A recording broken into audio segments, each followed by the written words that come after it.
I'm going to be using one of the big designs today, the biggest. It's been on the griddle for some time, so it's nice and flexible, and that is going to go right bang in the middle there.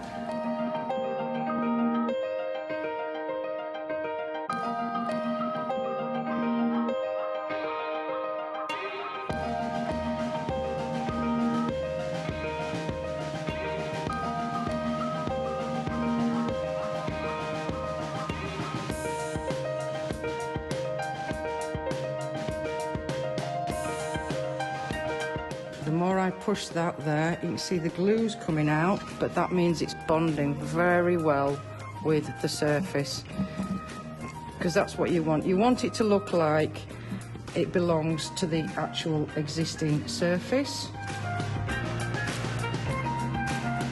This is number 2460.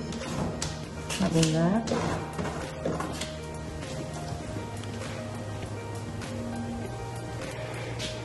Always use wood glue, guys. Don't use PVA or 2-pack glue.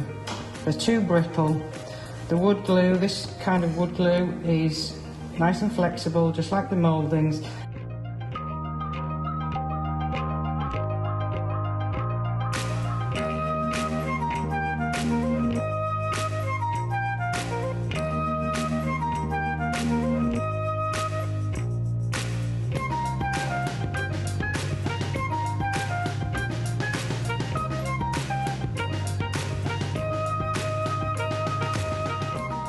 This blanket box I started last week, got the big one on there, got these two flowers on them.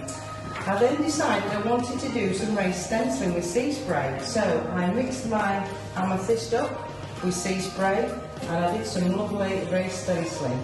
I'm now going to warm this up and we're going to pop it in that recess there, and then I'm going to show you how you can shave your mouldings back to mould in and fit into a specific surface.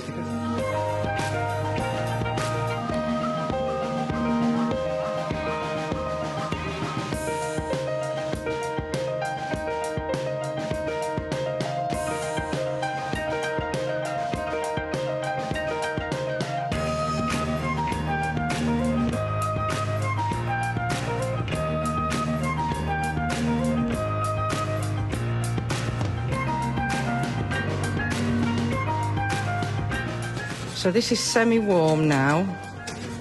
It's getting colder, but I'm putting my blade flat on the surface so that it moulds into. So I'm keeping my blade nice and flat and just shaving off bits at a time.